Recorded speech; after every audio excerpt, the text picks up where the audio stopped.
Halo, selamat pagi. Baik lagi dengan gua Om Ardi Gendut, ya nggak? Pagi yang indah ini hari Senin nih. Libur bersama nggak sih sekarang nih? Libur bersama harusnya ya. Ya, gue selalu semangat ya ngasih-ngasih info terkini mengenai perkreditan ya. Karena gue sendiri berada di bidang itulah. Ya, nggak lama lah.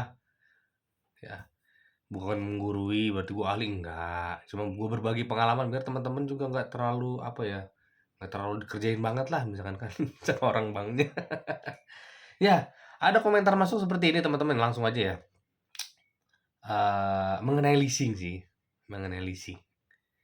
Bang, kalau ngajuin apa punya leasing, bisa nggak sih ngajukan KUR? Ya kita bahas KUR lagi lah ya, karena kan mungkin KURnya juga udah mau buka kan, jadi ya gue nggak bilang tanggal berapa ya, gue nggak berani. Pokoknya gitulah ya. Bisa ngajukan KUR nggak sih punya leasing? Nah, ini gue berbagi pengalaman nih ke teman-teman nih. Seharusnya leasing itu masuknya dalam kredit kendaraan apa? Kredit pemilikan kendaraan bermotor ya.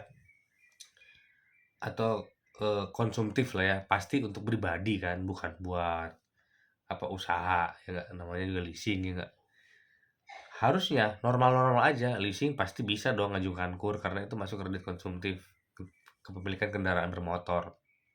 Tapi hati-hati guys, ya teman-teman ya, gue pernah nemuin leasing itu ditulis oleh perusahaan leasingnya di BI Checking atau Slik ke OJK, laporannya adalah kredit produktif.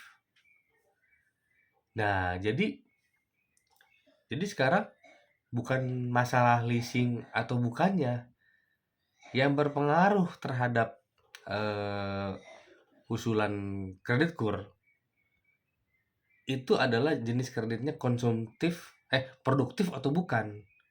Ternyata leasing tersebut melaporkan ke OJK, itu tulisannya adalah untuk kredit produktif.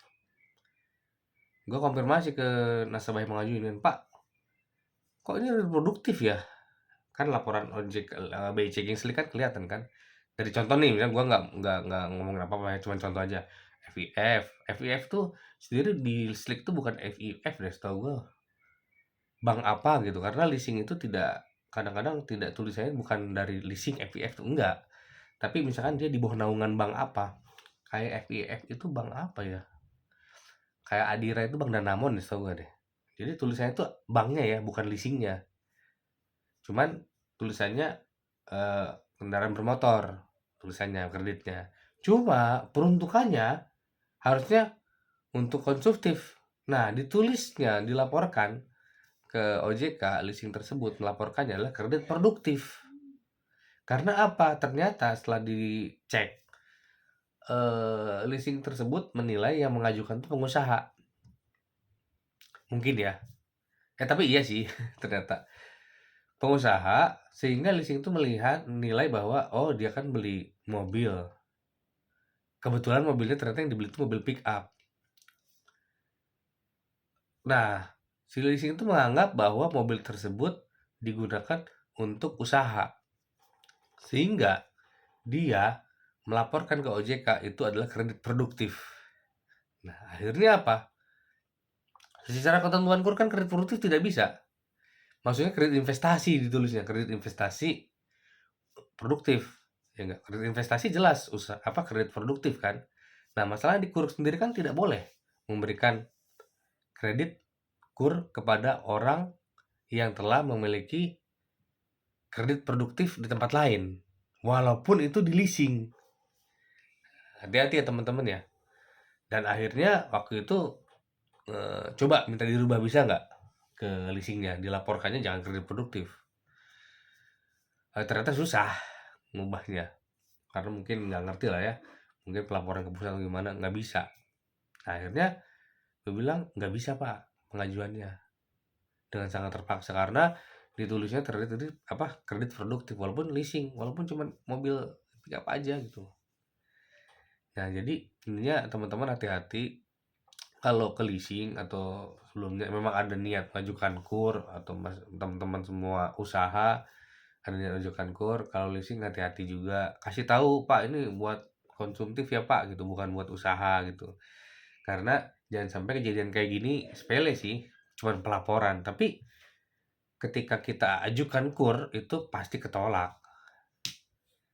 oleh sistem, dan pemimpin juga kan ngecek slik teman-teman semua yang ngajukan tuh. Waktu itu kelewat juga, hampir kelewat ya. Nggak bisa menyetujui karena kredit produktif tulisannya di slik by checking-nya ya.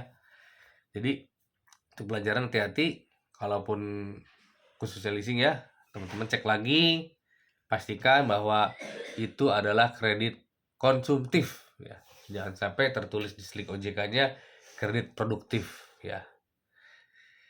Ya itulah yang bisa gue sampaikan pengalaman ini, semoga bermanfaat. Satu lagi nih ya.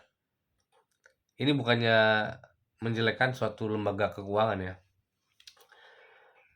Ada lembaga keuangan yang menulis menunggak. Misalnya gini, kalau di bank itu kan akhir bulan, batas waktunya ya. Ketika tanggal 1 melewati akhir bulan, dia langsung call 2 menunggak. Tapi ada bank juga, bukan bank sih, lembaga keuangan, kalau sudah lewat akhir bulan, dia tetapnya call 1. Tapi hari menunggaknya nggak 0, harusnya call 1, hari menunggak 0. Ini call 1, hari menunggak 2 hari, 3 hari. Ada ya. Jadi teman-teman jangan jangan ada beberapa teman-teman yang, "Pak, saya kan call 1, Pak." "Iya call 1 tuh hari menunggaknya 2 hari, Pak. Bapak berarti lewat bulan bayarnya." "Ya tapi call 1." Ya, memang ada lembaga keuangan yang menulis kalau menunggak masih di bawah 30 hari, itu maksudnya call 1 tetap lancar. Ada. Jadi bank akan melihat juga nggak cuman collectibility ya, call 1, call 2, call 3, call 4, call 5, enggak. Tapi lihat juga hari tunggakan ya. Karena beberapa bank atau lembaga pembiayaan atau leasing, walaupun lewat bulan, dia tetap menulisnya call 1, tidak menunggak.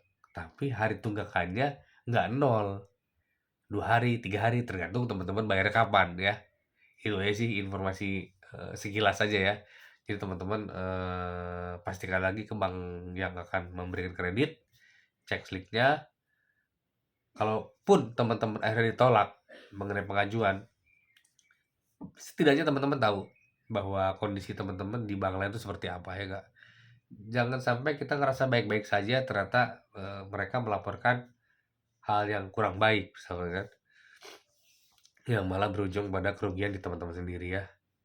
Logikanya normalnya mereka akan menagih kalau teman-teman menunggak. Tapi ada juga yang nagihnya juga lambat ya enggak? Sehingga teman-teman nggak sadar bahwa teman-teman sedang ada masalah di BI checking atau sliknya.